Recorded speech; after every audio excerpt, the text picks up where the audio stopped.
connaît assez bien son sujet.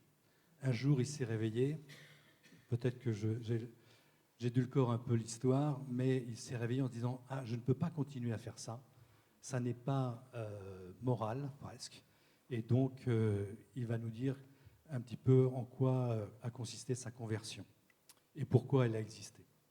Bonne soirée et à tout à l'heure. Merci, cher Jean-Pierre, cher président de Rochefort Nouveau Monde, et bonsoir à toutes et à tous. Et aux quelques fidèles, on reconnaît, conférence après conférence, quelques visages amis. Et donc, on espère évidemment que vous allez passer un bon moment en compagnie de Rémi Thévenot, qui quelque part est un repenti, c'est ça ? Non, je ne suis pas repenti. Je suis plutôt un lanceur d'alerte parce que le repenti, il se repent de certains crimes, et je ne pense pas avoir commis un crime à travailler même 33 ans dans l'industrie alimentaire. Mais bien que ça puisse être discutable. Mais... Et donc Rémi, effectivement, maîtrise à la fois très très bien son sujet parce qu'il a pratiqué dans l'industrie agroalimentaire, mais préalablement, il a, comme on dit en bon français, un background universitaire assez solide en agrobiochimie, si je ne dis pas de bêtises, agronomie, etc. Et on espère que non seulement vous allez apprécier cette conférence, mais que surtout elle ne vous coupera pas l'appétit. Voilà. Et dans tous les cas, on n'oublie pas que, comme d'habitude, notre format, 45 minutes, 1 heure de conférence, ensuite des échanges avec vous, répondre à vos questions. Et puis, enfin, on terminera par le verre de l'amitié. Bien, donc on parle d'alimentation, on parle d'alimentaire, on parle d'agroalimentaire, et puis petit à petit, on s'est mis à parler d'agro-industrie, puisqu'après tout, produire de l'alimentation, c'est une industrie. Et puis, petit à petit, on a parlé de produits industriels transformés, et puis de produits industriels ultra transformés. Bon, concrètement, en guise d'introduction, Rémi, votre mission, c'est nous expliquer comment est née cette agro-industrie et un petit peu le cheminement historique, on va dire. Tout à fait. Alors, merci Valérie pour cette introduction. Merci à Jean-Pierre pour avoir introduit la conférence. Merci aussi à Corinne qui m'a coopté pour que je puisse venir ce soir discuter avec vous de ce que sont les aliments ultra transformés. Et puis, merci à vous tous et vous toutes d'être aussi nombreux ce soir. Même les plus jeunes, parce que j'ai vu qu'il y a une petite fille ici, et c'est merveilleux, je pense que ça fait partie aussi de l'éducation familiale. Et vous verrez que je parle beaucoup des enfants dans ma conférence. Dans ma tête, c'est omniprésent, parce que les enfants d'aujourd'hui sont les adultes de demain, il faut les protéger. Voilà, dès ce soir, il faut les protéger. Bon, il y a des familles dans lesquelles, effectivement, ça se passe très bien, puis d'autres dans lesquelles ça se passe moins bien, malheureusement. Voilà. Et j'espère que vous, toutes et tous, qui êtes là présents ce soir, n'êtes pas tous des convaincus d'une lutte anti-industrie, parce que ce serait trop facile pour...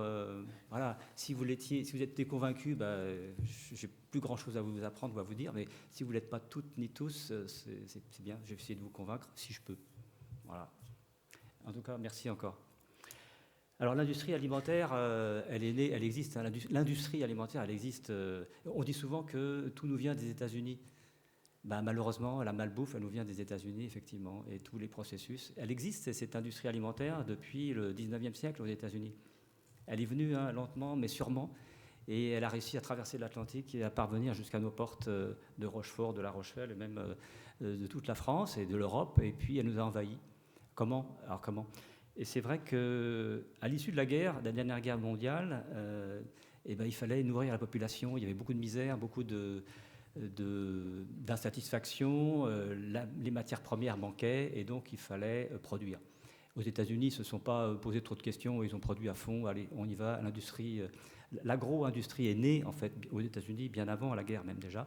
Et aux États-Unis, ils ont amplifié le phénomène après la guerre pour apporter effectivement toute cette nourriture dont avait besoin le peuple américain.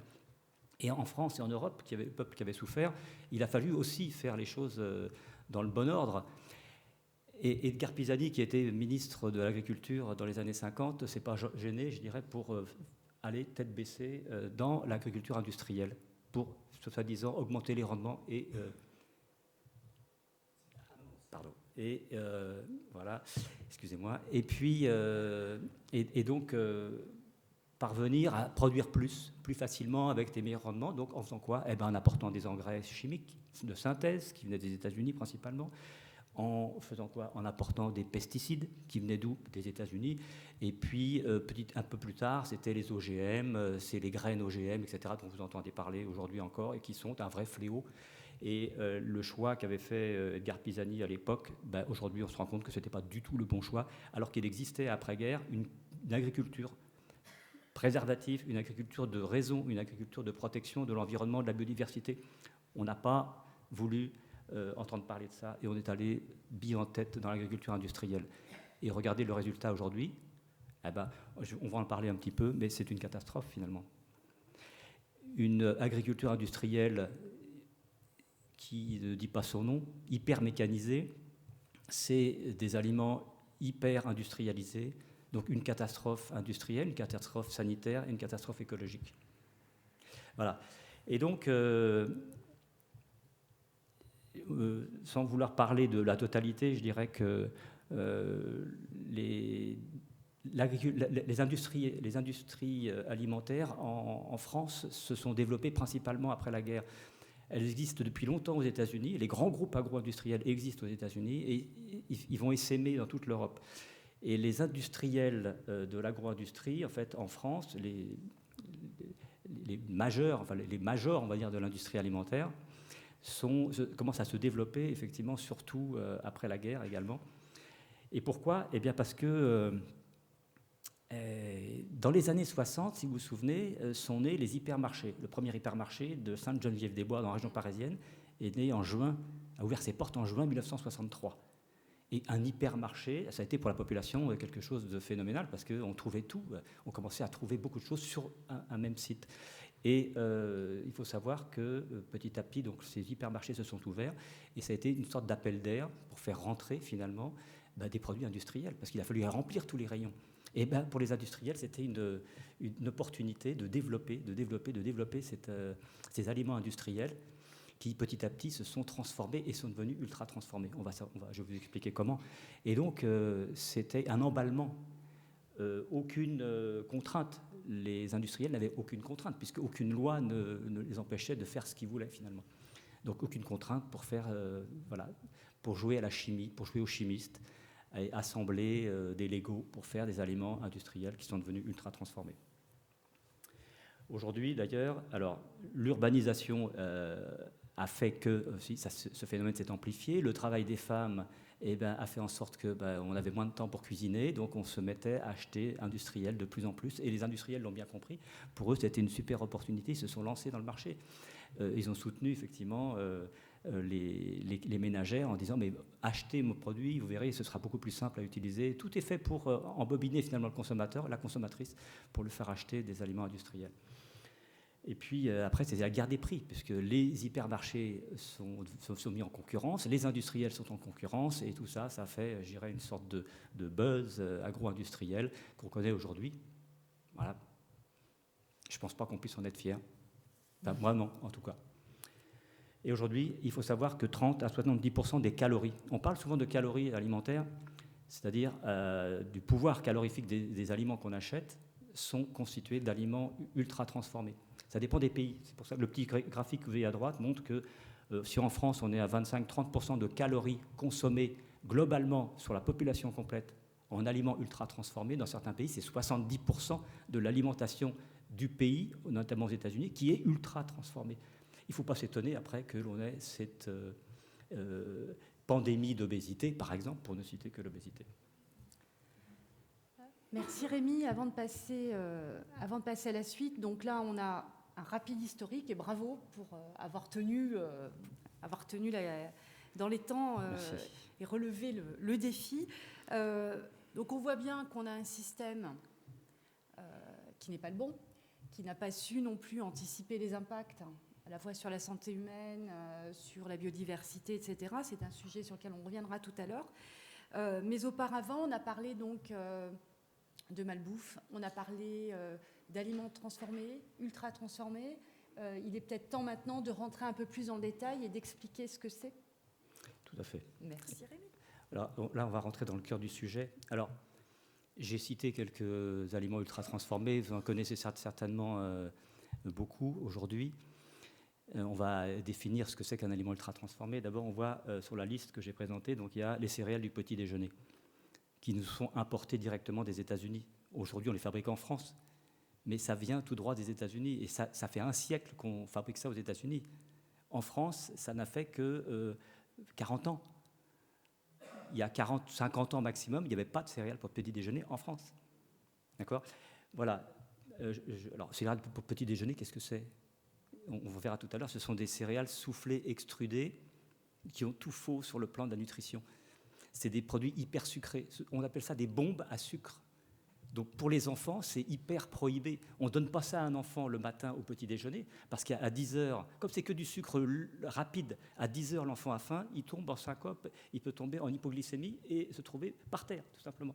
Donc ça, c'est des produits ultra transformés qu'on consomme beaucoup aux États-Unis et que les États-Unis nous ont vendus comme étant le modèle finalement du petit déjeuner à consommer. L'agrobusiness aujourd'hui, le marketing de cet agrobusiness nous pousse aujourd'hui les gens à consommer de ce genre de produits. On verra pourquoi, parce qu'ils sont hyper addictifs. Alors, ce sont des produits qui ont des listes très longues d'ingrédients en général. Regardez, lisez la composition des produits, même si c'est souvent illisible en tout petit, sous un fond qui n'est pas très clair. Lisez, prenez le temps de lire la liste des ingrédients. Plus c'est long, plus il y a des doutes. Plus vous constatez dans cette liste d'ingrédients des ingrédients que vous ne connaissez pas, que vous ne pouvez pas acheter dans le commerce, que la ménagère, on dit souvent la ménagère, mais le ménager aussi, l'homme aussi, on ne trouve pas dans le commerce ces ingrédients, de la lécithine de soja, du sirop de fructose-glucose, du nitrite de sodium, etc., du sorbate de potassium, enfin tout ça, ça ne se trouve pas dans le commerce. Pourquoi c'est dans ces aliments alors ? Bon, eh bien voilà, ça c'est... Alors après on peut avoir une liste très longue d'herbes aromatiques, ça c'est pas gênant, mais quand il s'agit d'ingrédients dont vous ne connaissez pas finalement l'utilité, systématiquement, ou qui ne sont pas disponibles dans le commerce, méfiez-vous. Ce sont bien souvent des aliments ultra transformés. Alors vous voyez, après on part donc des confiseries, des chocolats, des glaces, des sodas, des plats cuisinés, des barres céréalières, des barres sucrées, salées, des sauces. On trouve du sucre dans des sauces, du sirop de fructose-glucose dans des sauces, dans des mayonnaises, maintenant dans du ketchup, partout, là où on ne s'y attend pas non plus. D'accord ? Dans les produits laitiers aromatisés avec des conservateurs, etc. Et puis des croquettes pour chiens et chats. Ce sont des produits ultra transformés. Eh oui, nos chiens, nos chiens, nos chats mangent des produits ultra transformés. Donc ce n'est pas forcément très bon pour leur santé. Pourtant, les vétérinaires les recommandent. Mais les vétérinaires ne savent pas ce que c'est qu'un produit ultra transformé. Les médecins ne savent pas non plus ce que c'est qu'un produit ultra transformé, la plupart du temps. La médecine aujourd'hui, petit à petit, prend conscience effectivement de ce que c'est que de bien s'alimenter. Mais c'est récent. Voilà. Alors après, ce sont des produits aussi très pratiques à utiliser. Évidemment, ils sont mis dans le commerce pour être vendus. Et pour être vendus, il faut que ce soit attractif. Voilà. Alors c'est dans des emballages colorés, des emballages avec des piou-piou, des petits dessins pour les enfants, pour les attirer et les faire tomber dans le panneau. Parce que l'intérêt de l'industriel, c'est de vous faire acheter le produit qu'il met en vente. Ce n'est pas de vous nourrir sainement. Et ça, je peux vous le garantir, je vous expliquerai pourquoi aussi. Ce n'est pas de vous nourrir sainement, c'est d'empocher l'argent que vous allez dépenser pour lui acheter le produit. C'est tout. Il n'y a que ça qui l'intéresse. Votre santé ne compte pas. Ensuite, un marketing. Avec tout ça, il y a un marketing. Les industriels de l'alimentation sont très forts. Il faut le reconnaître. Ils ont du talent de marketeur qui est extrêmement puissant. Agressif parfois, attirant, attractif. Il n'y a qu'à voir les publicités. Tout est fait pour que les consommateurs succombent. Alors, maintenant, qu'est-ce que c'est qu'un aliment ultra transformé ? Là, on a vu donc, on a vu comment on pouvait les reconnaître. Maintenant, qu'est-ce qu'ils ont de particulier ? Ils sont addictifs. C'est vrai, quand vous mangez des petites céréales d'apéritif, là, les petits soufflés, extrudés, c'est sucré, c'est salé, c'est gras, etc. Alors ça, c'est la pire des addictions, c'est des produits sucrés et gras. C'est ce qui provoque le plus d'addictions chez l'être humain. Vous rajoutez un petit peu de sel, alors ça, c'est l'explosion. en bouche, et là, vous en demandez, vous en reprenez, ça se mange sans fin, effectivement. Voilà. Et quand je dis sans fin, c'est que c'est des produits qui sont peu caloriques. C'est-à-dire que vous pouvez en manger des quantités sans vous en rendre compte. Et c'est ça le danger, finalement. C'est de manger sans satiété. Parce que ce sont des produits qui ne sont pas rassasiants. D'accord ? On dit que ce sont des produits à calories vides. Des calories vides. La calorie, vous la consommez immédiatement. C'est pour ça que je dis que les céréales de petit déjeuner, c'est à proscrire pour les enfants. Sauf quand c'est des flocons d'avoine ou des choses comme ça. Mais pas des céréales extrudées, Nestlé, Kellogg's, etc. Ça, c'est vraiment des produits dangereux. Ce sont des produits à faible coût. Parce que l'industrie alimentaire, pour attirer le client, elle tire sur les prix au maximum.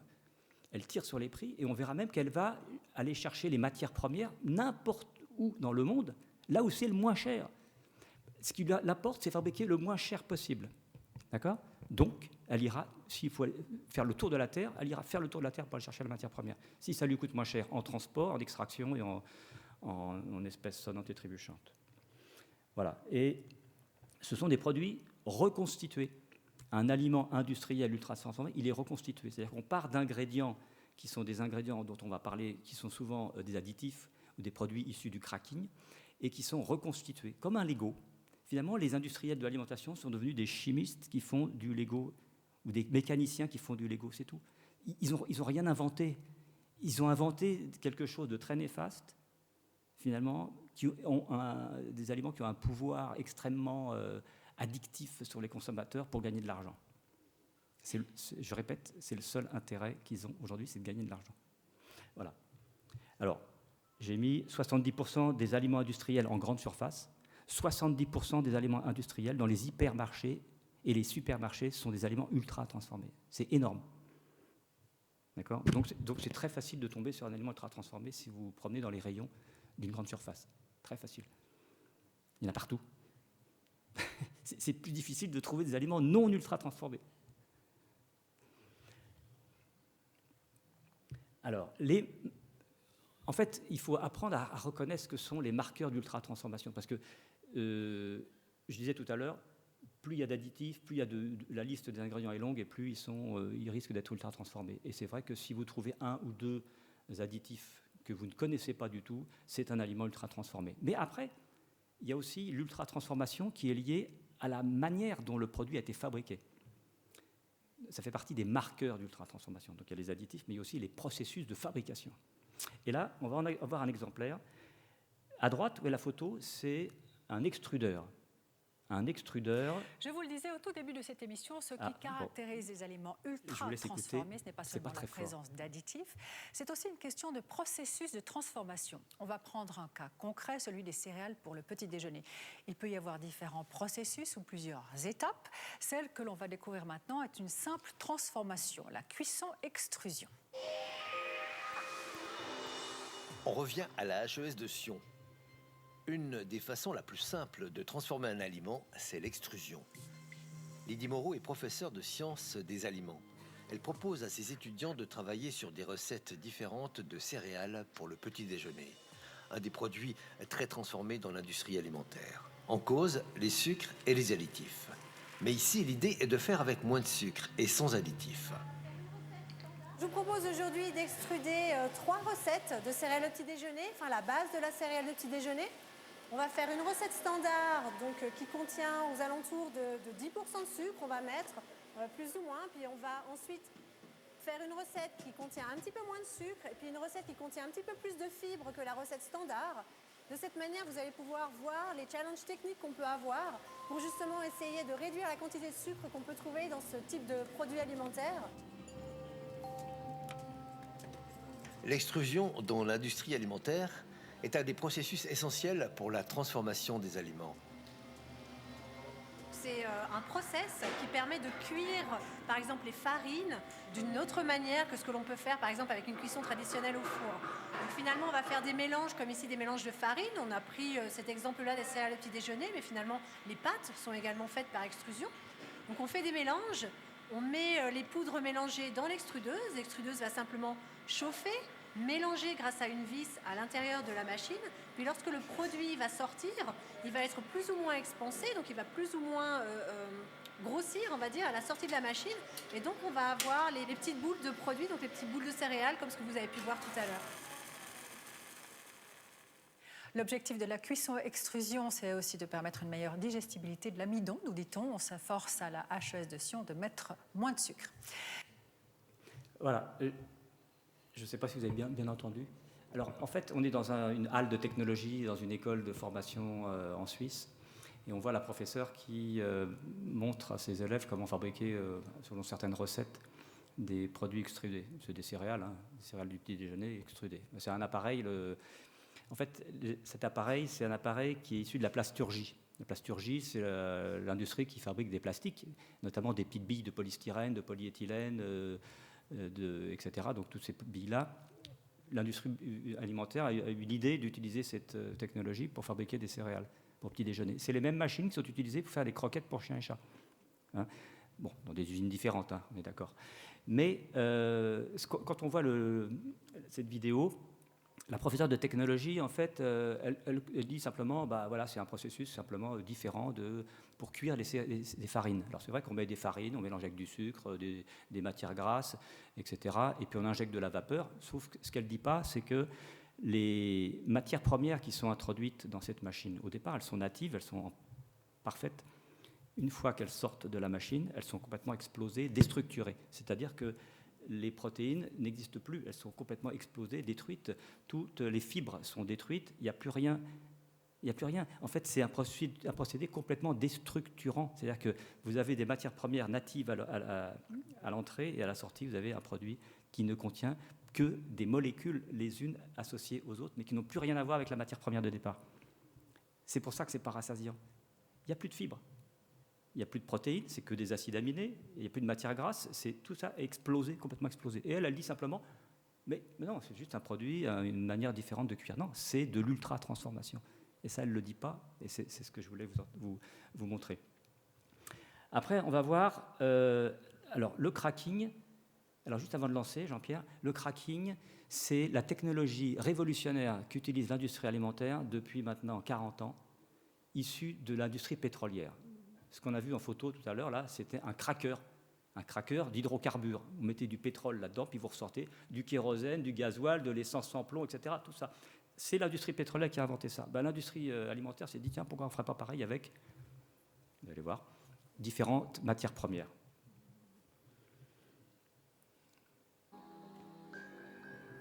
Tout ou presque peut faire l'objet d'un cracking. Comme le lait, qui peut être craqué entre autres en protéines, caséine, lactosérum ou hydrolysa. Même principe pour l'œuf, la pomme de terre, le riz ou le maïs. Des ingrédients dont l'industrie agroalimentaire raffole. Ils ne coûtent pas cher et sont simples à utiliser. Mais fractionnés, réduits en poudre, sont-ils bons pour la santé ? En France, un scientifique alerte depuis des années sur les dangers du cracking. Il en a même fait un livre. Il travaille à l'INRA, l'Institut national de recherche agronomique.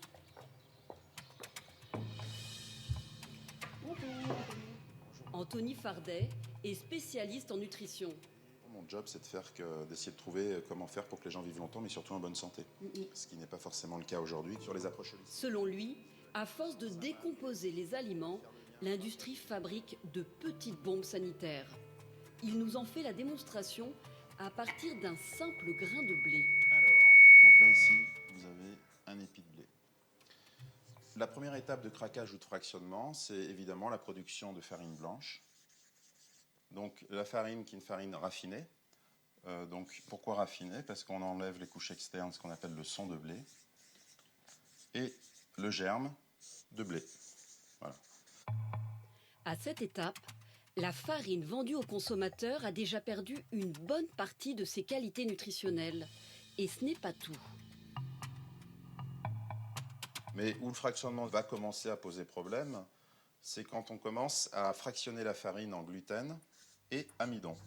Ce fameux gluten, accusé de provoquer de plus en plus d'intolérance. Et qu'on rajoute en masse depuis maintenant 20-30 ans dans les plats préparés pour améliorer la consistance des sauces. Les derniers fractionnements sont les plus problématiques. Dextrose, sirop de glucose, de fructose, que des mauvais sucres. Au final, le grain de blé est désintégré en 13 éléments différents. On joue un peu aux apprentis sorciers, puisque, par exemple, le sirop de glucose, en tant que sucre caché, augmente notre consommation de sucre rapide, donc peut à long terme aussi être associé à l'excès de poids et pourquoi pas une insulinorésistance et ensuite le diabète de type 2. Et donc, on a le résultat aujourd'hui, c'est qu'on a une explosion des maladies chroniques qui est de plus en plus justement associée et liée ou corrélée à cette consommation excessive d'aliments fractionnés recombinés. Ce que vous venez de voir, sur la vidéo s'applique à la plupart des matières premières. On le fait aussi sur le sang animal, le sang de bovin, le sang de porc. On fait pareil, on explose complètement, on dénature le sang et on récupère toutes les molécules qui sont constitutives pour alimenter, par exemple, l'industrie cosmétique et l'industrie pharmaceutique. Voilà, vous allez voir ici un exemple, le cracking du lait. Voilà ce que font les industriels. Ils s'amusent, en fait, voilà, c'est leur dada. Ils explosent complètement le lait pour extraire du lait toutes les matières premières possibles, toutes les molécules différentes pour servir l'industrie alimentaire, l'industrie pharmaceutique, l'industrie cosmétique et autres industriels. Voilà. Et ça c'est nouveau. C'est nouveau, ça date de 40-45 ans. Ça n'existait pas avant. C'est ce qui fait aujourd'hui le pouvoir des industriels de fabriquer des aliments ultra transformés. Et ça, c'est une catastrophe finalement, parce que les aliments ultra transformés qu'on vous vend sont des aliments nocifs. La science aujourd'hui, la science académique le prouve.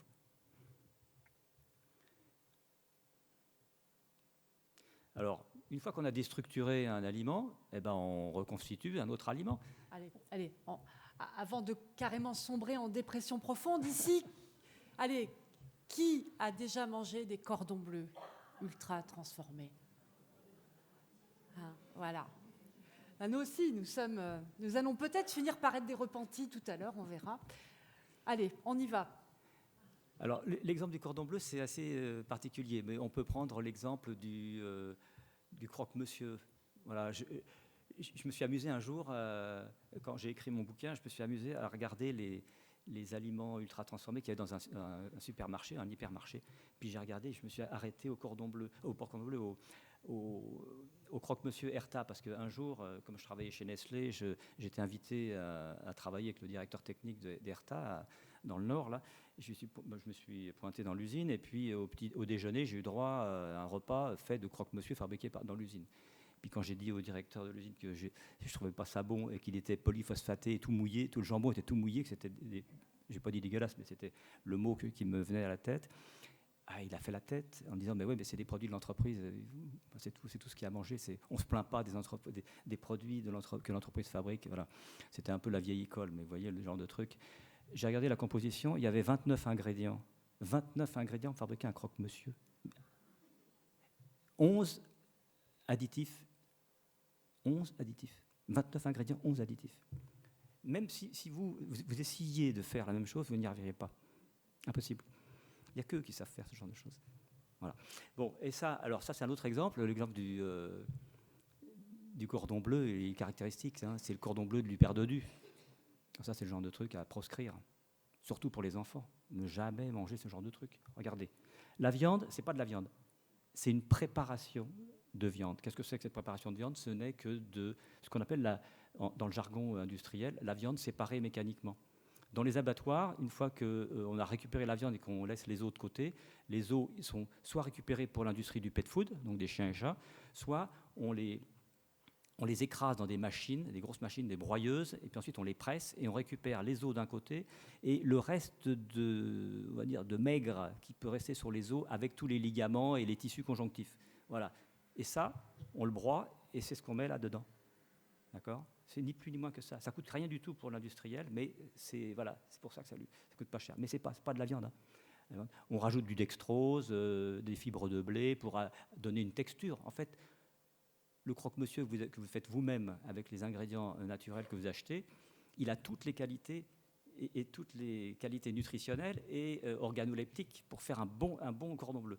Mais comme eux, ils récupèrent des matières premières de très basse qualité, ils sont obligés de rajouter des additifs pour améliorer la texture, pour améliorer la conservation, pour améliorer le goût, l'odeur, enfin tout ça, tout est artificiel. Ce sont des aliments artificiels.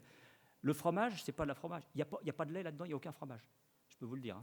Aucun fromage, c'est des caséines, c'est les protéines du lait. Voilà, les protéines qu'on a extraites avec le cracking. Caséine, on met des sels de fonte. Les sels de fonte, qu'est-ce que c'est? Ce sont des émulsifiants. Vous savez ce qu'on met dans les vaches qui rient, là, pour apporter un peu de cohésion, voilà, pour émulsionner la matière grasse. Voilà, c'est ça, c'est des sels de fonte. C'est des polyphosphates pour retenir l'eau, c'est des citrates de sodium, c'est des habitos modifiés, ça donne un peu d'épaississant. Enfin, tout ça, c'est des produits complètement absurdes. Voilà, la chapelure, bon, de l'amidon modifié encore. Et puis le jambon, j'en parle pas, c'est jambon tout flotteux, polyphosphate, ça n'a pas de goût, c'est une catastrophe en fait. Voilà, du nitrite et du nitrate de sodium pour ajouter à la sauce. Vous savez ce que c'est? Le nitrite et le nitrate de sodium, ce sont des conservateurs, c'est ce qui donne le côté très rose au jambon, au saucisson, aux charcuteries, cancérogène probable d'après le Centre international de recherche sur le cancer. D'accord? Donc, n'achetez pas ou mangez très peu de charcuterie, en tout cas, traitée au nitrite ou au nitrate de sodium. C'est très mauvais pour la santé, malgré ce que peuvent dire les industriels. Ne vous fiez jamais aux allégations des industriels. Allez, 2 questions. La première, à celles et ceux qui, clairement, j'en fais partie, mentionné que l'on avait consommé des cordons bleus. Après avoir écouté Rémi, est-ce qu'on va en reconsommer? Qui souhaite en reconsommer? Ah, ça ne vous dit plus rien? Ou alors, quand même. Deuxième question. Un vrai jambon, il est de quelle couleur? Il est gris. Ouais. Il n'est pas rose. Il est effectivement gris. Allez, on reprend. Alors là, j'ai résumé sous ce schéma. On a vu ce que c'était que les aliments industriels ultra transformés. Maintenant, on va voir comment sont fabriqués les aliments industriels ultra transformés. Selon quel processus, parce qu'il y a autant de processus que d'aliments ultra transformés différents, mais dans quelle organisation finalement ça se produit, ça. Souvenez-vous, vous n'étiez pas là, moi non plus, mais il y a un siècle, les paysans échangeaient avec les consommateurs et les consommateurs échangeaient avec les paysans. On achetait en direct, on était en lien direct, c'était facile, c'était simple. Il y a une notion de confiance aussi qui s'instaurait. Et la qualité, elle était forcément au rendez-vous. Regardez aujourd'hui dans quelle situation on est. Le paysan, regardez à quelle distance il se trouve du consommateur. Paysan pigeon, consommateur pigeon. Et entre les deux, il y a toute une chaîne agroalimentaire qui se frotte les mains et qui encaisse les bénéfices finalement de cette structuration. C'est une organisation dans laquelle tous les acteurs sont main dans la main. Ils ne peuvent pas se passer les uns des autres. C'est une organisation qui s'est montée au fil des décennies. Voilà dans quelle situation se trouve le monde agro-industriel aujourd'hui. On ne peut plus défaire ça. C'est comme si vous disiez il faut déconstruire la pharmacie, il faut déconstruire l'alimentation, il faut déconstruire tout ce qui a été construit par des gros acteurs. Quand je parle de ce schéma, je parle surtout des gros acteurs industriels. On va voir quelques noms. Mais vous avez des agrochimistes qui fournissent ce qu'on connaît, les engrais chimiques de synthèse, les OGM, les pesticides, etc. Et vous avez les exploitations agricoles qui, elles, aujourd'hui, sont pieds et poings liés à travers les syndicats pour fournir des coopératives. Et on sait comment ça se passe aujourd'hui. D'accord ? On demande aux paysans de produire, on leur demande d'acheter les produits de la coopérative, point final. C'est tout. C'est comme ça que ça se fait. C'est contractuel. Et s'ils ne veulent plus nourrir la coopérative, ils dégagent et ils se font en général lyncher, entre guillemets. D'accord ? Ensuite, on a des industriels de la transformation. C'est des industriels que vous ne connaissez pas, que personne ne connaît en fait. Ils sont en second plan, si vous voulez, du principe, du processus. Ce sont surtout des gros industriels. On va voir, ce sont des très gros industriels. Ensuite, on a les industriels assembleurs, finisseurs que vous connaissez. Alors, les transformateurs, là, les industriels transformateurs sont ceux qui sont les spécialistes du cracking. Juste une petite chose, la pandémie de Covid-19, puis ensuite la guerre en Ukraine, ont provoqué une explosion des prix des matières premières, surtout le conflit en Ukraine. Pourquoi ? Parce que ces industriels de la transformation, ce sont eux qui maîtrisent ils sont propriétaires, je dirais. Ce sont des industriels privés de 85% des matières premières céréalières fabriquées dans le monde. Ça veut dire qu'ils ont un pouvoir considérable. 85% des céréales produites dans le monde sont séquestrées par ces industriels. Ils font la pluie et le beau temps. Ils peuvent stocker et ne vendre que quand les prix sont très hauts. Et c'est ce qui s'est passé pour la guerre en Ukraine. Rien ne justifiait une explosion des prix telle qu'il y a eu. C'est ce que tous les experts disent. On s'est fait enfler. Tous les consommateurs ont eu un impact effectivement négatif de ce fait-là. D'accord ? Ce sont des industriels, ils sont là pour faire du chiffre, c'est tout ce qui les intéresse. Alors les industriels assembleurs, finisseurs, vous les connaissez, ce sont ceux dont les marques sont présentes dans les hypermarchés et les supermarchés. Ce sont ceux qui vous vendent leurs produits ultra transformés, ce sont ceux qui font de la publicité, ce sont ceux qui vous racontent des histoires à dormir debout bien souvent. Et puis enfin les distributeurs, ça vous les connaissez. Alors,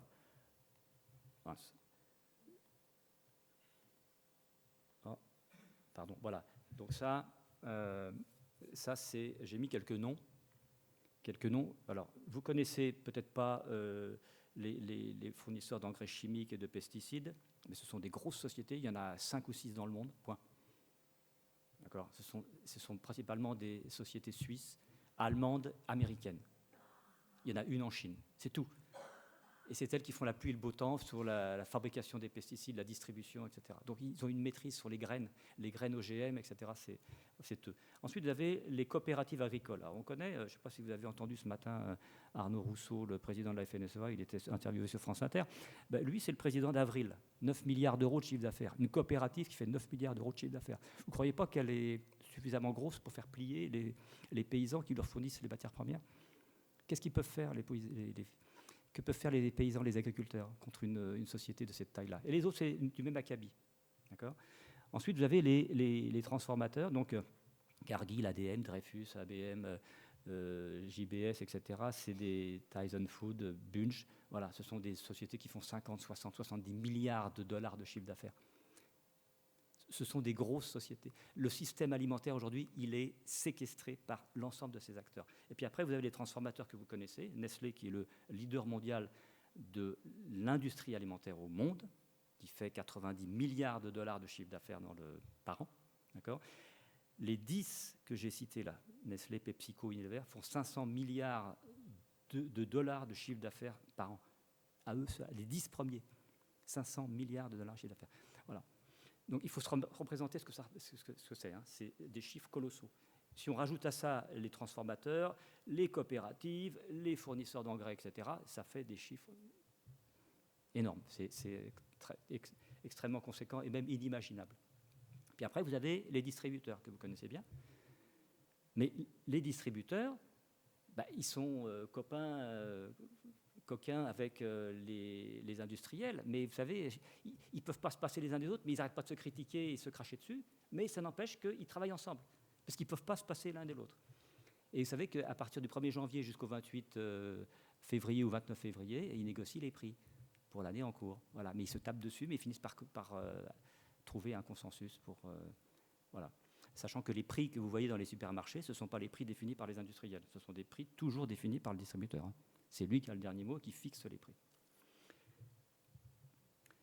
Alors, pour le marché français, l'agro-industrie, l'alimentation industrielle, l'alimentation en France, c'est 191 milliards d'euros de chiffre d'affaires et c'est 440 000 salariés. C'est le premier employeur en France, l'agroalimentaire. C'est pour ça qu'on parle beaucoup d'agroalimentaire. Et ce qui importe auprès de nos politiques, c'est d'exporter.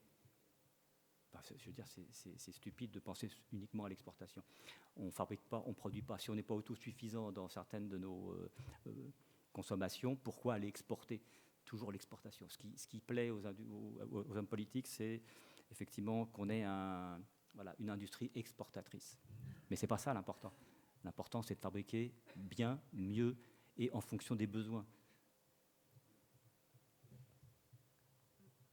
Alors le problème, c'est quoi ? C'est ça le problème. Le problème, c'est ça, c'est cette foison d'aliments ultra transformés qu'on trouve dans les grandes surfaces. Voilà nos grands acteurs, ce qu'ils nous produisent aujourd'hui, ce qu'ils sont capables de produire. C'est un vrai fléau. Je peux vous dire que c'est un vrai fléau. Bien. Oh, ça casse un petit peu l'ambiance, tout ça. Hein. Les éléments sont quand même un petit peu glaçants, on va dire. Et on commence là, au plein milieu de la conférence, un peu plus, à bien percevoir à travers ces éléments de connaissance que vous nous transmettez, Rémi, parce que je ne suis pas sûre que beaucoup d'entre nous étaient au fait de tous ces éléments-là liés au cracking. Juste un petit sondage rapide. Qui avait ces connaissances avant? On n'est pas hyper nombreux, en fait. Ouais. Moi, je ne les avais pas avant de préparer la conférence. J'imaginais que ce n'était pas terrible, mais pas à ce point-là. Et donc, on perçoit bien qu'il va y avoir des impacts, évidemment, sur la planète, réchauffement climatique, biodiversité, évidemment sur notre santé. Donc, on va aller faire un petit tour de ce côté-là. Assez rapidement. D'accord. Mais bon, on prend le temps quand même. Hein. Alors, quel est l'impact effectivement de la consommation, de l'existence et de la consommation des aliments ultra-transformés dans notre système actuel, dans notre société? Alors déjà, je tiens à dire que si les aliments ultra-transformés posent autant de problèmes sociétaux, sanitaires en particulier, c'est parce que nos organismes ne sont pas adaptés à la consommation de ces aliments. Nos organismes, il faut se rappeler qu'ils ont été constitués sur des siècles et des siècles et des siècles, sur des milliers d'années de consommation. Un organisme humain, comme animal, il s'adapte en fonction de son environnement, mais sur un temps long, très long. On ne peut pas faire manger... Regardez, les industriels nous proposent de manger des plats cuisinés véganes à base de soja. Mais vous croyez que les organismes humains occidentaux sont habitués à manger du soja ?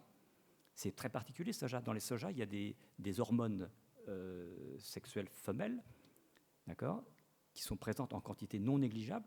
Dans les pays d'Asie du Sud-Est, qui consomment du soja depuis des milliers d'années, ça ne pose aucun problème. Mais les industriels, ils veulent nous faire consommer des produits à base de soja, mais sans savoir quelle peut être l'incidence sur l'organisme humain. Ce sont des apprentis sorciers. En fait, ils ne connaissent rien du tout sur l'impact que peut avoir un aliment sur votre santé. Absolument rien, je peux vous le garantir. Ils ne s'intéressent pas à ça. Ce n'est pas ça le sujet. Le sujet, c'est de fabriquer au moindre coût des aliments addictifs pour que vous leur achetiez ces aliments. C'est tout. Ils cherchent à vendre, c'est tout ce qu'ils cherchent à faire. Ce ne sont pas des scientifiques. Ils prétendent le contraire. Il y en a certains qui prétendent, vous imaginez, donner des leçons au gouvernement français pour décider quels sont les meilleurs repas à fournir à nos enfants. Alors, le développement des maladies chroniques, oui, parce que le développement des maladies chroniques, alors c'est quoi les maladies chroniques? C'est ce qu'on appelle les maladies modernes. C'est toutes les maladies qui ne sont pas des maladies liées à la contamination par un virus, une bactérie, un microbe quelconque, un parasite. Voilà, ce sont les maladies modernes. Je les cite ici. Obésité, diabète de type 2, cancer, maladie cardiovasculaire, NASH. La NASH, c'est la stéatohépatite non alcoolique, c'est la maladie du foie gras. C'est-à-dire quand on mange trop riche, ben on finit par stocker la matière grasse ici au niveau de l'abdomen. Voilà. C'est certains cancers, l'hypertension, la dépression. Alors c'est pas moi qui l'ai inventé, ça. Hein. Dans la presse, on lit toujours, tous les jours, et de plus en plus, on va en lire de plus en plus, des liens entre la consommation d'aliments ultra-transformés en excès et ces maladies. Alors, on pourra dire, ouais, mais moi, je mange ça depuis très longtemps, je ne suis pas malade. Bon, on n'est pas tous égaux devant la maladie, c'est vrai, mais une maladie de ce type-là, ça ne se déclenche pas du jour au lendemain. Malheureusement ou heureusement, ça se déclenche parfois 10, 15, 20, 30, 40 années plus tard. Voilà, en fonction de son état physique et de sa morphologie, etc. Même les maladies dégénératives, on les soupçonne aussi d'être en partie déclenchées par la malbouffe. Alors,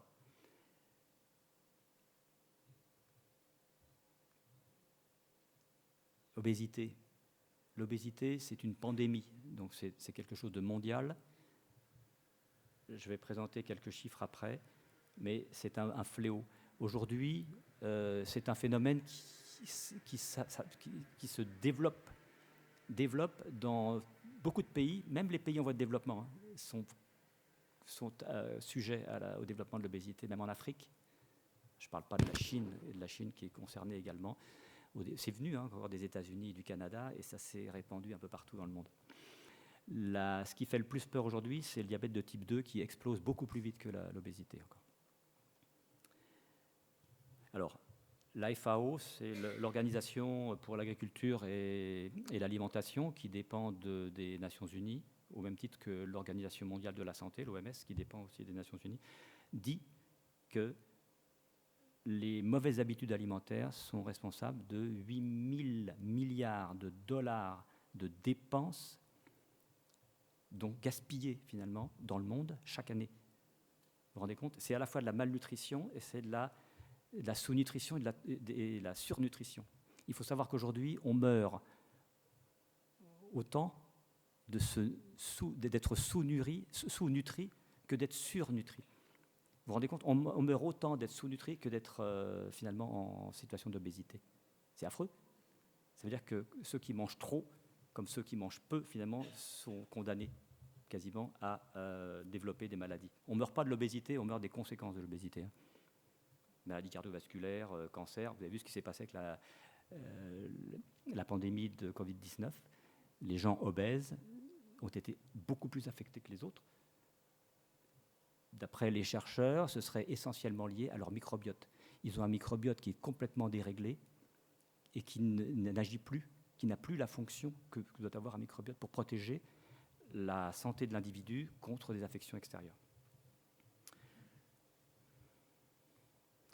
Alors, changement de consommation, effectivement, on regarde depuis les années 60, qu'est-ce qui s'est passé? Regardez, dans les années 60, on mangeait très peu de produits transformés, quasiment pas. On mangeait sainement, on mangeait des produits bruts.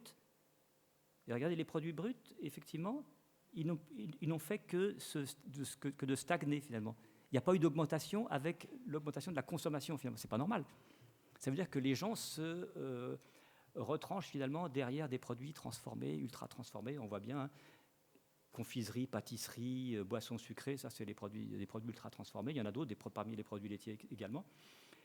Et ce qui est curieux dans ce graphique, c'est qu'on voit même les gens, en fait, sachant qu'ils mangent mal, ils savent, les gens qui ne mangent pas de manière équilibrée, eh bien, ils vont essayer de compenser par des aliments santé. Voilà, ce qu'on appelle les aliments santé-forme, c'est des aliments dont on n'a pas besoin finalement. Donc c'est tous les produits, c'est les... je trouve plus le nom. Les compléments alimentaires, pardon. C'est tous les compléments alimentaires et c'est devenu un business. C'est devenu un vrai business, mais dont on n'a pas besoin. Quelqu'un qui s'alimente correctement avec des produits frais, qui mange équilibré, n'a pas besoin de compléments alimentaires. Sauf exception si on manque d'une vitamine, par exemple. Voilà. Mais c'est tout. Or, c'est un marché florissant. Pourquoi? Parce que les industriels se sont lancés là-dedans à corps et à cri et ont réussi à convaincre les consommateurs de consommer ce genre de produit. C'est une façon de se sentir bien. C'est curieux, mais c'est comme ça. Donc, on n'a pas besoin de compléments alimentaires. Ensuite, alors se nourrir pour vivre, oui, pour vivre bien, longtemps, en bonne santé, c'est ce que disait le chercheur Anthony Fardet tout à l'heure dans la vidéo. L'idée, c'est de vivre mieux, plus longtemps. D'accord? On a tous envie de vivre mieux en bonne santé. Voilà. Il faut savoir que, du point de vue statistique, l'espérance de vie en France, l'espérance de vie en bonne santé stagne. L'espérance de vie, c'est quoi? C'est l'espérance de vie que peut avoir un enfant qui naît aujourd'hui, dans les conditions actuelles, sur toute une vie. Dans les conditions actuelles, d'accord? Elle stagne. C'est pas bon. On devrait être dans une société dans laquelle on veut vivre plus longtemps en meilleure santé. Eh bien non, ce n'est pas le cas aujourd'hui. Parce que toutes les maladies chroniques qui se développent et qui augmentent, elles impactent forcément l'espérance de vie. Petite interruption, non publicitaire, mais effectivement aux États-Unis, on a même un recul. Ah oui, exactement. De l'espérance de vie en bonne santé. Ce qui est dramatique pour une société moderne, soi-disant. Voilà. Alors ici, on regarde les cancers, les facteurs de risque. Donc il y a 11% quasiment des cancers qui sont liés à une mauvaise nutrition, une mauvaise alimentation dans le monde. C'est pas rien. Ça veut dire qu'on le sait. À partir du moment où on sait qu'en se nourrissant bien, on peut éviter des maladies, pourquoi on ne le fait pas? Pourquoi les industriels qui savent pertinemment que leurs aliments qu'ils vendent ne sont pas bons pour la santé, pourquoi ils continuent à les vendre? Pourquoi la société ne s'oppose pas, n'interpelle pas les industriels pour leur dire stoppez, arrêtez de produire des produits nocifs pour la santé? On est vraiment dans une société compliquée et antinomique. On a des pouvoirs publics qui ne font pas le nécessaire. On a des pouvoirs publics qui sonnent l'abandon et la retraite, finalement, plutôt que d'axer leurs interventions. Une société qui se respecte, l'Europe doit défendre la santé de ses concitoyens. Mais nos députés ont refusé de voter une augmentation des taxes sur les sodas. Et donc, il va falloir qu'on accélère, par contre, cher Rémi. Bien. Parce que l'heure avance, mais il y a effectivement beaucoup de choses à dire. Et puis, j'imagine qu'à travers notre débat et les questions, on va pouvoir peut-être aborder certains points. Alors, rapidement, sur l'Organisation mondiale de la santé, je donne quelques chiffres. Vous pouvez consulter sur Internet les chiffres de l'OMS, sont des chiffres très sérieux, qui sont très intéressants et très documentés. Voilà, si 828 millions de personnes souffrent de la faim dans le monde en 2022, il y a 1 milliard d'obèses dans le monde aujourd'hui. Et ce pourcentage-là ne fait qu'augmenter. D'accord ? L'obésité chez les enfants est catastrophique puisqu'elle augmente, elle a été multipliée par 4 en 30 ans dans le monde, et en France aussi en particulier. Même si l'obésité des adultes en France stagne, celle des enfants augmente terriblement. C'est ça qui est inquiétant. Et l'alimentation industrielle serait responsable de 12 millions de décès par an. Voilà. Mais ça, on ne le dit pas, personne ne le sait, personne ne s'en soucie finalement. Parce que c'est dans le monde, on se dit, bon, on passe. Il y a des disparités économiques, évidemment, qui jouent un rôle important. Vous savez que les revenus du foyer jouent, les dépenses, le pouvoir d'achat est un facteur social qui joue de manière importante dans l'alimentation et dans le risque de développer des maladies modernes. La consommation de fruits, vous voyez, la consommation de fruits, elle diminue en fonction, elle diminue avec les revenus. C'est-à-dire que les gens moins on a de revenus, moins on consomme de fruits. C'est curieux quand même. C'est pas ce qui coûte le plus cher, mais pourtant, ça veut dire qu'on ne s'alimente pas bien quand on a des petits revenus, on mange plus industriel certainement.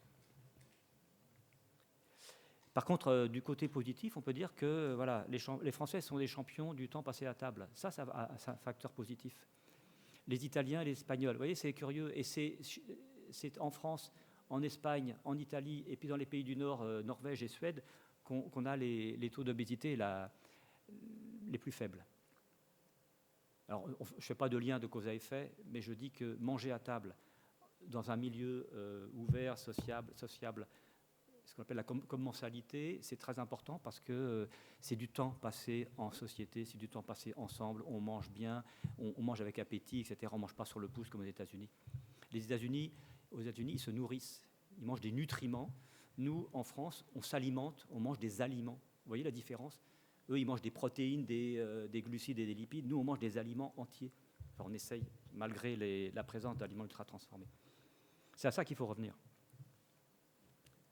Alors, l'impact aussi environnemental, il n'est pas négligeable non plus. Il y a une étude brésilienne qui était à l'origine des recherches sur les aliments ultra-transformés qui a montré que les aliments ultra-transformés ont une part de responsabilité dans le réchauffement climatique, dans les émissions de gaz à effet de serre. 21% des émissions de gaz à effet de serre de régime alimentaire seraient liées à l'alimentation ultra-transformée. Beaucoup d'industriels nient ce genre de choses. Ils le nient, évidemment, c'est dans leur intérêt. Alors pourquoi les aliments industriels ultra-transformés sont responsables de ça ? Parce que quand on fabrique des aliments ultra-transformés, si on fait du cracking, il faut des machines, il faut de l'énergie.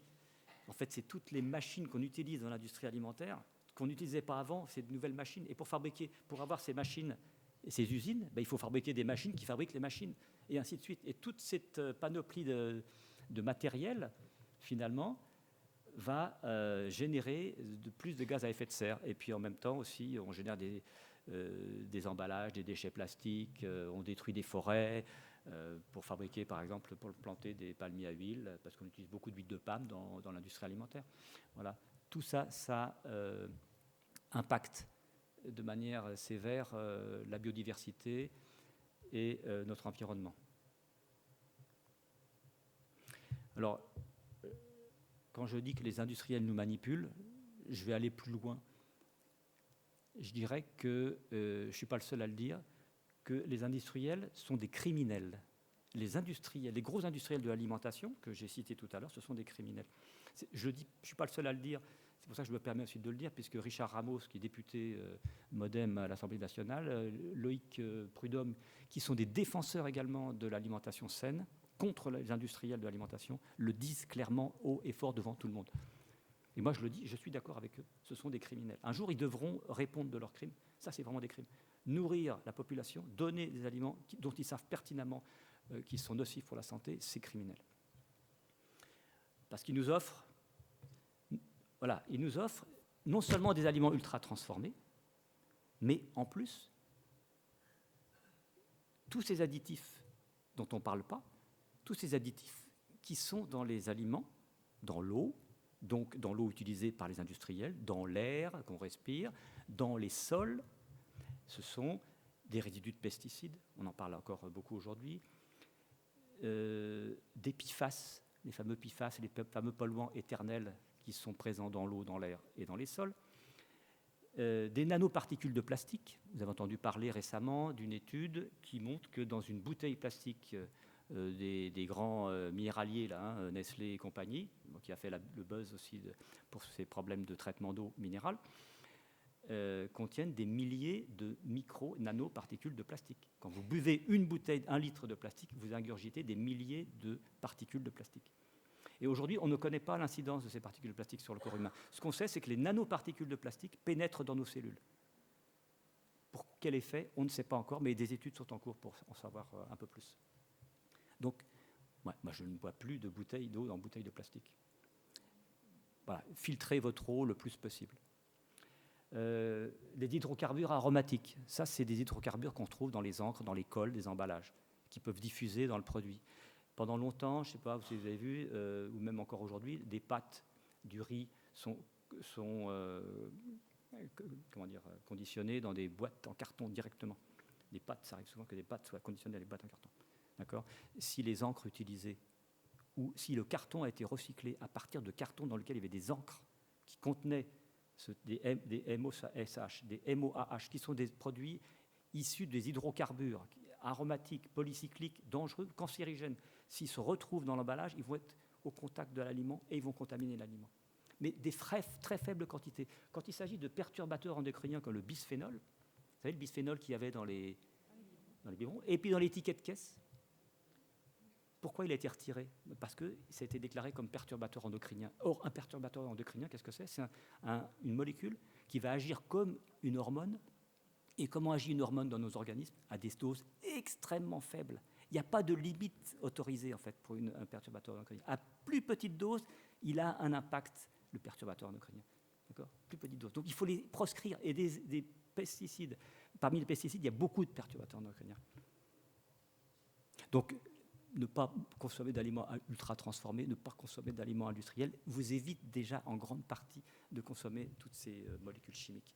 300 000 tonnes de produits chimiques sont fabriqués par l'Europe chaque année.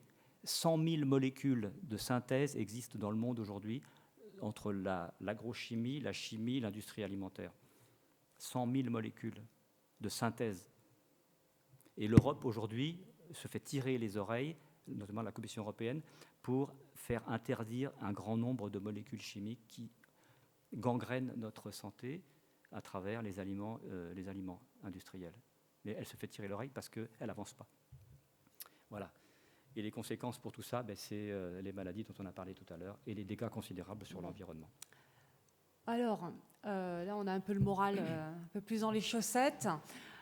Avant de vous céder la parole, cher public, Rémi va conclure. On gardera la 5e question pour répondre après j'en doute pas aux questions. On va essayer d'aller sur le côté positif parce que c'est aussi l'objectif de Rochefort Nouveau Monde, c'est d'affronter les problématiques sans phare, comme on l'a fait ce soir, à travers la connaissance. Merci Rémi. Mais c'est aussi commencer à esquisser, évidemment, les chemins de solution, les outils qui pourraient être à notre disposition. Et vous en connaissez certains, peut-être que d'autres non. Rémi, c'est à vous. Merci. Alors, oui, tout n'est pas gris, noir dans ce monde, parce qu'il y a toujours, quand il y a quelque chose qui ne plaît pas, il y a toujours une opposition, et ça c'est bien, il y a toujours des gens volontaires, des ONG, des chercheurs, des paysans, des consommateurs qui veulent toujours le mieux, et ça c'est super. Alors il y a des chercheurs, les chercheurs brésiliens notamment, qui ont développé ce qu'on appelle la classification NOVA, qui classe les aliments ultra transformés en 4 catégories. Alors, non, qui classe les aliments en 4 catégories, pardon. Le groupe 1, 2, 3, 4. Le groupe 1, c'est les matières premières alimentaires, les matières natives, c'est les légumes, les fruits qu'on récupère, c'est le poisson, c'est l'animal, etc. Le 2, c'est des ingrédients qui sont légèrement transformés, c'est l'huile, par exemple l'huile d'olive, on va pas tenir d'olive, le lait de vache, voilà, c'est des aliments, du beurre, bon, c'est des aliments qui sont un peu transformés, qui ne nuisent pas du tout à la santé, mais dont on a besoin pour notre consommation. Ensuite, on a le groupe 3. Alors là, on n'est toujours pas dans les aliments ultra transformés. C'est des aliments qui sont transformés, qui utilisent d'autres aliments transformés pour être fabriqués. Voilà. Et puis enfin, la 4e catégorie, c'est les aliments ultra transformés. Alors, une fois que je vous ai dit ça, vous allez me dire, mais qu'est-ce que je fais de ça? Moi, ça ne m'intéresse pas. Bon, c'est juste pour vous donner une information sur la manière dont ça s'est créé. Eh bien, il y a des chercheurs qui ont développé l'application SIGA, qui met en musique, si vous voulez, les 4 critères que je viens de citer, pour vous permettre, à partir d'une application sur smartphone, de détecter les produits alimentaires ultra transformés. Et ils ont, eux, décliné ça en 7 groupes. Finalement, c'est plus, ils ont affiné, si vous voulez, cette déclinaison en définissant 7 groupes. Donc, 3 groupes d'aliments ultra transformés, les groupes 5, 6 et 7. Et donc, en scannant, c'est l'application SIGA, vous téléchargez l'application SIGA sur votre smartphone et vous pouvez scanner comme ça le code barre des aliments pour savoir s'ils sont ultra transformés en niveau 5, 6 ou 7, ou si au contraire ils sont 1, 2, 3 ou 4. Voilà, ça peut vous aider. C'est des pratiques, enfin des outils très faciles à utiliser. Là, vous voyez, à gauche, vous avez des choucroutes. Ce sont des choucroutes en pot vert. Vous avez là une choucroute ultra transformée parce qu'elle contient 3 additifs. Nitrite de sodium, je vois, il y a du sirop de glucose, évidemment, et de l'ascorbate de sodium, un conservateur. Bon. Et l'autre à droite, n'en contient pas. Voilà. Donc il y en a une qui est niveau 7 en termes d'ultra-transformation, à gauche, avec le couvercle rouge, et l'autre à droite, eh bien, c'est niveau 3. C'est une choucroute où il y a quand même de la transformation, mais ce n'est pas un aliment ultra-transformé. Oui, c'est très simple en fait à voir. Alors, hormis cette application SIGA qui mesure l'ultra-transformation, vous avez des applications Nutri-Score. Vous connaissez sûrement le logo Nutri-Score. Il est beaucoup plus connu que l'application SIGA, mais lui, il est dans un autre domaine d'application. Il s'intéresse à la partie nutritionnelle des aliments, c'est-à-dire qu'il va mesurer si les aliments sont nutritionnellement équilibrés. Donc, s'ils ont des protéines, s'il y a dedans je vais y revenir, des graines, des fibres, etc. Et puis, à contrario, s'il y a des éléments négatifs, ils vont peser négativement dans le score. Et puis enfin, vous avez l'application Yuka, que vous connaissez aussi peut-être, là c'est le symbole avec la carotte. C'est une application qui est née il y a à peu près 6 ans, qui a explosé, qui a beaucoup d'adhérents, mais ce n'est pas une application qui a été développée de manière scientifique, alors que les 2 autres, surtout le Nutri-Score, sont scientifiquement, internationalement reconnus. Yuka a été développé par des gens qui avaient envie finalement de se mettre à la disposition du public pour que les aliments qu'ils consomment soient analysés de manière simple par rapport à leurs additifs. Alors, on va rentrer juste un petit peu dans le détail. Voilà, le Nutri-Score et Yuka, ils sont... alors, le Nutri-Score, lui, il est calculé sur 100 grammes de produit ou 100 millilitres d'un liquide. Alors, j'insiste bien sur la notion de 100 grammes ou 100 millilitres parce que les industriels, quand le Nutri-Score a été lancé en 2017, grâce à l'intervention de la ministre de la Santé, Marisol Touraine, les industriels s'y sont opposés. On dit, nous, on n'appliquera jamais ce Nutri-Score parce que ça ne nous convient pas. Parce qu'eux voulaient autre chose. Mais l'autre chose qu'ils voulaient, c'était quelque chose de très compliqué, d'illisible. Vous voyez, quand vous voyez la liste des ingrédients, c'est jamais très compréhensible. Quand vous voyez le tableau nutritionnel d'un emballage, un tableau nutritionnel avec les calories par 100 grammes, par portion, au litre, c'est illisible. On ne comprend rien. Même moi, ça me dépasse parce que ça ne m'intéresse pas de dire ça comme ça. Pour le commun des mortels, il fallait quelque chose de beaucoup plus simple. Et le Nutri-Score, c'est un truc très simple. Il y a 6 couleurs, il y a 5 couleurs, A, B, C, D, E. Voilà, on sait si c'est A, B, c'est bien. D, E, on évite. On peut manger, mais on évite. C'est hyper simple sur le plan nutritionnel. On ne parle pas d'ultra-transformation, là. C'est la nutrition, donc c'est la partie équilibre entre protéines, lipides, glucides, oligo-éléments, minéraux, etc. D'accord ? Donc c'est complémentaire. Il n'existe aucun outil aujourd'hui disponible dans le monde, et ce n'est pas pour demain la veille, pour qualifier à la fois l'ultra-transformation, la partie nutritionnelle, la partie additif, et pourquoi pas la présence de pesticides, etc., et de métaux lourds, etc. Il faudrait aller beaucoup plus loin. Ça, ce n'est pas possible. Donc, aujourd'hui, on a des outils, quelques outils différents, complémentaires. Donc, le Nutri-Score, c'est bien pour la partie nutritionnelle. SIGA, c'est bien pour la partie ultra-transformation. Et Yuka, c'est bien pour la partie additif. Quand vous scannez un produit, ça peut être même une crème, un tube dentifrice ou une crème solaire avec Yuka, vous savez si les additifs qui sont contenus dedans sont toxiques ou pas. Ça donne déjà une petite idée. Voilà.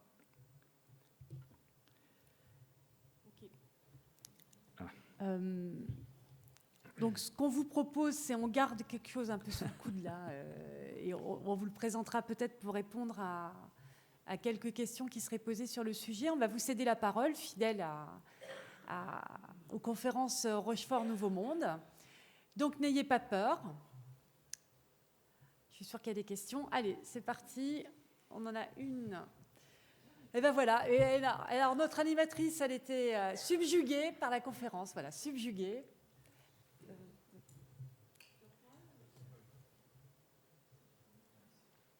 Donc, il y avait une question.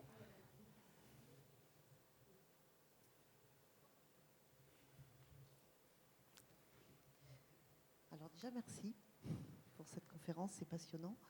Moi, je voulais vous parler des produits bio. Les industriels ont aussi surfé depuis, je ne sais pas, 20 ans, peut-être 30 ans sur ce sujet-là. Et en fait, dans les produits bio, dans les rayons, on voit aussi des produits transformés.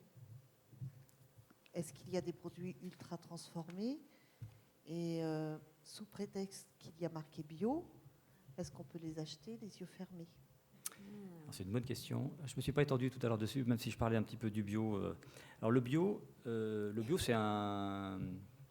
c'est une norme. Enfin, le bio européen. Il n'y a pas de bio français, bio allemand, etc. C'est la bio européen aujourd'hui. D'accord. Après, il peut y avoir des bio un peu plus touchy comme Déméter ou Nature et Progrès, qui sont des bio qui vont un peu plus loin dans la démarche sociétale pour la rémunération des paysans, par exemple. Mais là, oui, le bio n'empêche pas même si dans le bio, il n'y a que 48 additifs autorisés au niveau de la Commission européenne, il y en a 338 dans le domaine conventionnel. Donc avec 338 additifs, vous pensez, c'est la panoplie, c'est un vrai mécano à la disposition des industriels. Pour fabriquer des produits ultra transformés avec 48 additifs, c'est plus compliqué en bio. Mais ça existe, bien sûr qu'il y en a. D'ailleurs, chez Biocop, moi je m'alimente chez Biocop. D'accord, j'ai un Biocop pas très loin de chez moi, je m'alimente chez Biocop. Et Biocop traite avec l'entreprise SIGA, parce que c'est une application, mais c'est aussi une entreprise, c'est une start-up, SIGA, pour détransformer les produits ultra transformés de la marque. Voilà, donc ils travaillent depuis plusieurs années avec eux et ils arrivent à détransformer les produits pour les rendre moins ultra transformés ou plus du tout ultra transformés. Donc lisez les étiquettes. Il y a des additifs, forcément. Alors je sais que chez Biocop, par exemple, il n'y a plus de nitrite de sodium, ni de nitrate de potassium, ni de nitrate de sodium dans les charcuteries. Par exemple, ils ont éliminé tout ça. C'est très bien. Voilà, mais il faut qu'ils continuent, il faut qu'ils aillent encore plus loin dans la démarche. Donc on peut se faire avoir effectivement par des produits ultra transformés. Et les industriels, enfin les grands distributeurs comme Carrefour, Auchan, Cora et les autres, et Leclerc, mais ils se sont engouffrés dans la brèche du bio parce qu'il y avait du pognon à se faire. Mais bien sûr, c'était très lucratif. Je sais que chez Carrefour, il y a quelques années, quand c'était encore la panacée du bio, avant que la filière ne s'écroule un petit peu, c'était l'essentiel, c'était le fer de lance de leur rémunération. Ils faisaient plus de bénéfices avec le bio qu'avec tout le reste de l'alimentation. Donc c'était une vache à lait. Et curieusement, pour dire que ce ne sont pas des gens qui font du bio pour le bien-être de la population, c'est que dès que le bio s'est écroulé, ils ont viré la moitié des référents dans leur rayon. Socialement, ce n'est pas acceptable.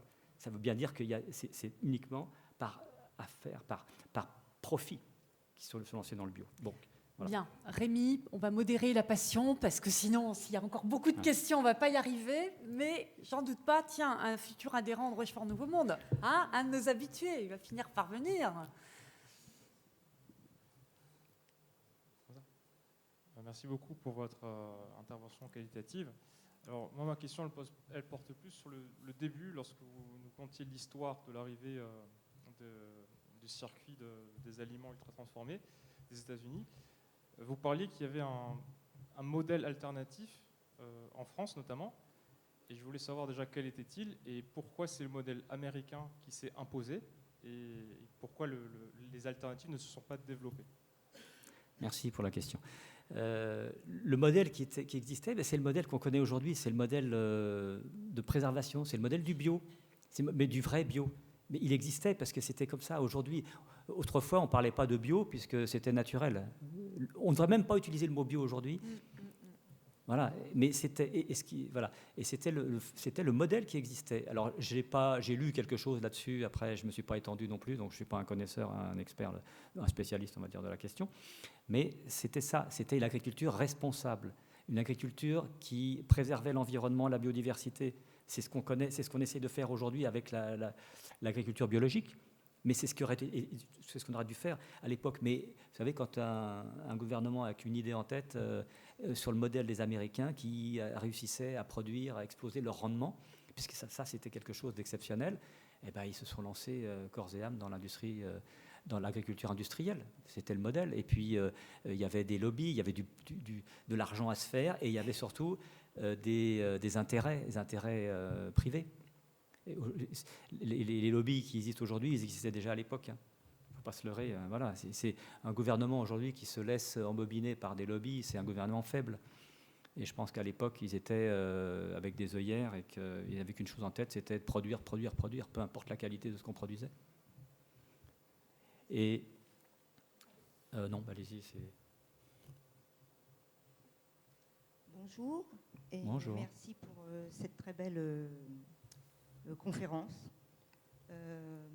Alors, ma question, elle est simple et elle porte à la fois sur les lobbies et puis sur comment on y répond. Enfin, on ne s'oppose pas au niveau politique aux lobbies. Vous nous avez parlé d'une application hypothétique et super intégrante de toutes les problématiques. Pourquoi, en fait, elle ne se fait pas, cette application? La vraie question, c'est le lobby qui dérive ou c'est la volonté politique qui est trop molle? Alors, merci pour votre question. C'est un ensemble, en fait. Il faut que je vous raconte une petite anecdote rapidement. Pourquoi le Nutri-Score n'est-il pas aujourd'hui obligatoire en France et en Europe? Parce qu'il y a 10 ans, tous les gros industriels se sont ligués et ont mené une bataille auprès de la Commission européenne pour faire voter un texte interdisant la création d'un logo nutritionnel européen. Ils ont dépensé 1 milliard d'euros pour ça. 1 milliard d'euros pour créer un texte et empêcher. Donc ça veut dire que la Commission européenne, elle s'est fait, était sous la menace finalement des lobbies déjà à l'époque. Elle y est toujours, hein, il ne faut pas se leurrer. Et donc voilà. Et ça, c'est toujours le cas. Donc ça veut dire qu'aujourd'hui, vous avez vu la difficulté qu'a la Commission européenne pour mettre en place sa fameuse réforme, là, Farm to Fork, de la ferme à la fourchette. Ils ont voulu lancer un plan grandiose pour supprimer, faire une nourriture plus saine au niveau de l'Europe, supprimer les pesticides toxiques, etc. On en est où aujourd'hui? Ça fait 2 ans, rien. Il n'y a plus rien. Il n'y a aucune volonté, en fait. Il n'y a plus aucune volonté pour développer ça. Alors, pour revenir au logo, Aujourd'hui, il y a des problèmes techniques. Vous avez vu la difficulté qu'ont les scientifiques pour mener les batailles contre les fabricants de pesticides auprès des commissions européennes pour prouver la toxicité d'une molécule. Il faut des années de recherche. C'est très compliqué, c'est très difficile. Et quand on arrive à montrer la toxicité d'une molécule, si la Commission européenne décide de la retirer du marché, eh ben les industriels, qu'est-ce qu'ils font? Ils en remettent une sur le marché. Il faut 3 mois à la Commission européenne pour adopter une nouvelle molécule.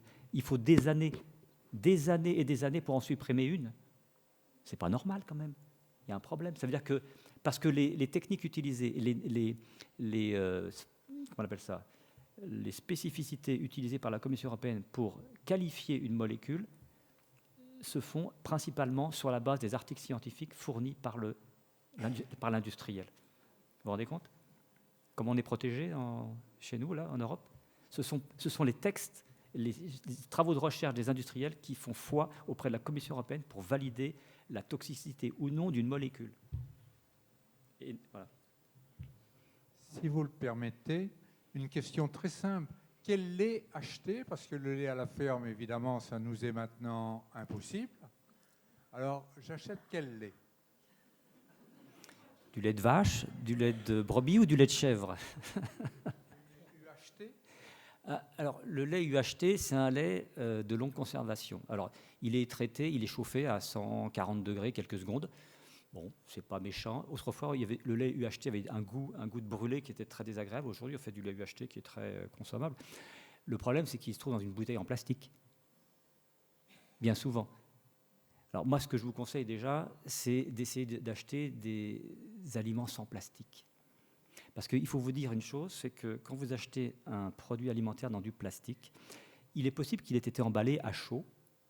Alors, c'est la différence qu'il y a entre un yaourt étuvé et un yaourt brassé. Vous savez quelle est la différence?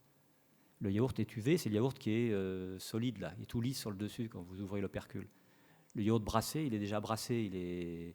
Vous voyez? Pourquoi? Parce que le yaourt brassé, en fait, il est fabriqué dans une grande cuve de 5 ou 6 mètres cubes. On met le lait, le ferment, on chauffe, 40 degrés, 42, 43 degrés, et voilà. Puis on laisse maturer, on laisse les ferments se développer, les ferments du yaourt, et puis ensuite, une fois que c'est coagulé, on brasse avec des hélices et on déstructure le gel. Ensuite, on pompe ce gel, on le refroidit et on dose dans les pots. D'accord? Donc, si on fait du yaourt en pot plastique, le yaourt, il est dosé à froid. D'accord? Quand on fait du lait, des yaourts étuvés, on mélange le ferment et le lait dans une cuve, on chauffe et on verse le tout dans les pots de yaourt sur une machine. Donc le lait, il est versé à 42-43 degrés dans des pots de yaourt. Il est fermé, perculé. Et ensuite, il est fermenté dans des chambres chaudes à 42, 43, 44 degrés, ça dépend des ferments, pendant 6, 7, 8 heures.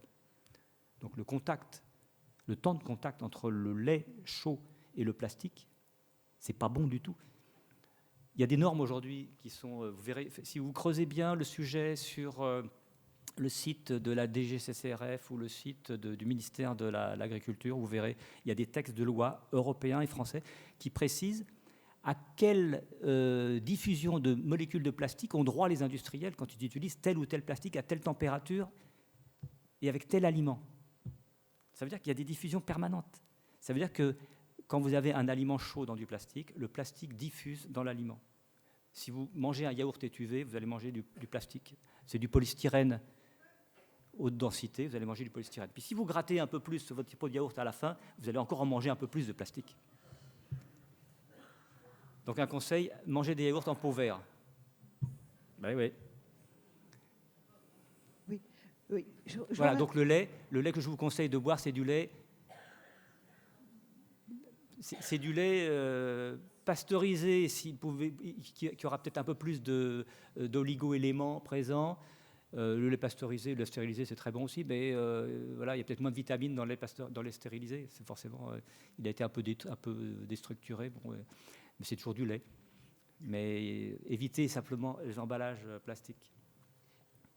Je vous remercie pour toutes ces informations, parce que je pense que vraiment, ce qui est primordial, c'est que le consommateur, il ait ces informations, qu'il n'a absolument pas. Oui. Et l'autre chose aussi qui me semble vraiment, mais alors primordiale, c'est ce qu'on appelle les 1000 premiers jours de l'enfant. Et déjà, donc effectivement, lorsque la femme est enceinte, et puis ensuite, voilà, les débuts, et qu'on puisse donner des aliments bio, des aliments de qualité, des aliments bruts et de qualité aux enfants. Je sais qu'il y a des villes qui ont fait ces expérimentations, notamment, je connais Strasbourg, où effectivement, ils ont donné des paniers bio. Voilà. Alors, je pense aussi que la bio, comme vous l'avez dit tout à l'heure, se casse un peu la figure. Je pense que c'est le consommateur aussi qui doit faire ses choix. C'est vrai qu'on dit toujours que le bio, c'est plus cher, mais pour me nourrir depuis fort longtemps en bio, je peux vous dire que si vous cuisinez, si vous ne mangez pas de la viande tous les jours, mais prenez des légumineuses, vous allez voir que c'est excellent. Vous allez trouver des nouvelles saveurs, des nouveaux goûts, et ce sera très bon pour votre santé. Voilà. Et puis, alors, bon, je pense que les consommateurs et puis les citoyens que nous sommes, nous devons nous révolter par moments, parce que quand on voit que la loi Egalim n'est pas respectée dans les cantines, n'est pas respectée dans toutes les structures, quand on va à l'hôpital, excusez-moi, c'est dégueulasse. Est-ce que c'est normal? On doit se reconstituer à l'hôpital normalement. Voilà. Je ne vais pas être trop longue. Mais voilà. Merci beaucoup. Merci pour votre intervention. Mais vous avez tout à fait raison. Tout à fait raison. Il faut se révolter. Alors si je suis là aujourd'hui, c'est aussi parce que je me suis révolté, moi, contre l'industrie et que j'ai envie de m'exprimer. J'ai très envie de partager avec vous ce genre d'informations. Et moi, je dirais qu'à partir du moment où on a l'information, c'est dommage de ne pas pouvoir la diffuser. Voilà. Et si je peux la diffuser à plus de monde encore, je le ferai bien volontiers. Oui. Oui, c'est juste. Tout à fait. C'est ce que je dis, c'est ce que disait Coluche, dire qu'il suffirait de ne pas l'acheter pour que ça ne se vende pas. Mais voilà, et comme je disais tout à l'heure, cette chaîne agroalimentaire dont j'ai présenté un schéma, on ne peut pas la détruire aujourd'hui, à moins de démanteler les big food, démanteler les grosses boîtes comme Nestlé, Danone, etc. Moi, je ne sais pas si un jour un responsable politique osera le faire, comme on voulait le faire pour les GAFAM là, aux États-Unis. Mais je pense qu'aujourd'hui, la meilleure solution, c'est de les contourner. On ne va pas dépenser plus d'énergie en les contournant et en utilisant effectivement les solutions alternatives que sont le bio, le local, voilà, les produits sains qu'on peut trouver et la cuisine, parce que je suis tout à fait un adepte de la cuisine à la maison, bien sûr. Bien, on va prendre une dernière question. Bonjour, enfin bonsoir. Je vais faire comme tout le monde, je vais vous remercier parce que c'était quand même très intéressant. Ouais, je suis pas très grande. Et alors moi, mon travail, il est plutôt du côté de la santé mentale. C'est plutôt mon travail et c'est vrai qu'à l'intérieur des suivis qu'on peut faire, effectivement, la question de l'alimentation arrive aussi. Est-ce qu'on pourrait faire une sorte de parallèle? Alors ça, je vous le demande à vous. Est-ce qu'on pourrait faire un parallèle avec une sorte d'explosion quand même de ce qu'on appelle des troubles et relationnels et aussi du comportement par rapport, par exemple, aux addictions ou autres et justement cette évolution de cette nourriture depuis une cinquantaine, soixantaine d'années qu'on peut avoir. Est-ce qu'on peut effectivement mobiliser la population en leur disant attention, si vous êtes dépressif, c'est pas forcément que vous n'avez que des problèmes singuliers, mais que votre santé mentale est définie aussi par ce qu'on mange. Est-ce que ce serait aussi quelque chose à mettre sur le devant de la scène? Eh bien, merci. Ce que je peux dire déjà, c'est, alors je n'ai pas d'expertise dans le domaine, c'est que le sucre, qui est addictif, peut rendre dépressif. Effectivement, il y a des enfants, enfin c'est une étude que j'avais lue, je me souviens il y a quelques temps, des enfants qui mangent trop de sucre peuvent effectivement devenir dépressifs et créer se transformer, ils peuvent avoir des problèmes psychosociaux très importants. Et effectivement, ça a été démontré. Alors, il faudrait creuser un petit peu parce que je n'ai pas trop d'informations là-dessus. Mais l'alimentation, vous voyez, dans les conséquences sanitaires que produit une trop grande consommation d'aliments ultra transformés, il y a l'aspect dépression.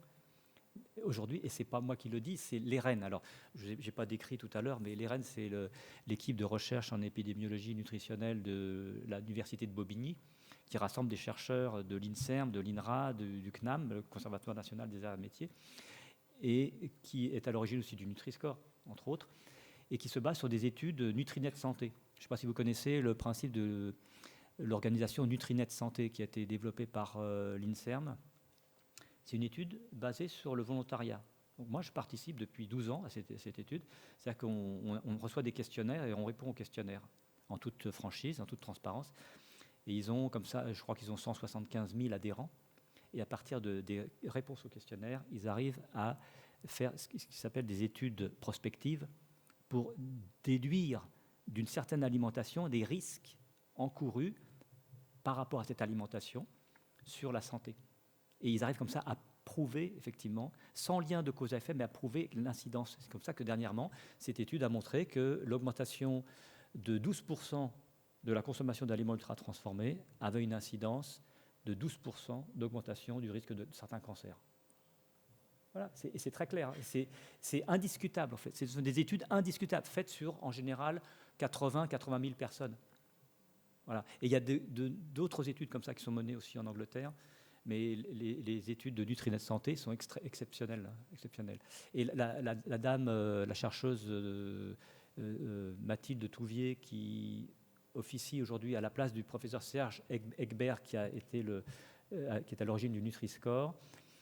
C'est elle qui gère maintenant cette équipe d'épidémiologie nutritionnelle. Elle est professeure au Collège de France et elle a une chaire et elle anime des cours. Donc vous pouvez aller au Collège de France, c'est gratuit, c'est ouvert au public, suivre des cours de nutrition et c'est extraordinaire. Tout ce qu'elle présente comme information, c'est extrêmement intéressant. Voilà ce que je peux vous dire sur ce sujet. En tout cas, merci. Bien, merci à vous pour ces questions très riches et très variées, ou interventions. Merci, madame. On va dans quelques instants se quitter temporairement, puisqu'on a le pot de l'amitié un peu plus loin, là, au fond du couloir, sur la droite, et surtout, on va remercier infiniment Rémi Thévenot, à la fois pour la qualité de sa prestation, mais aussi pour ses convictions, son enthousiasme.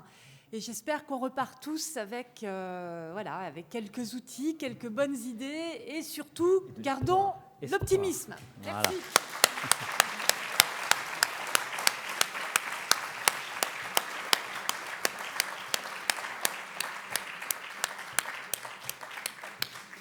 J'ai juste un dernier petit mot à vous communiquer, c'est cuisiner à la maison et transmettez cet art de la cuisine à vos enfants, aux enfants.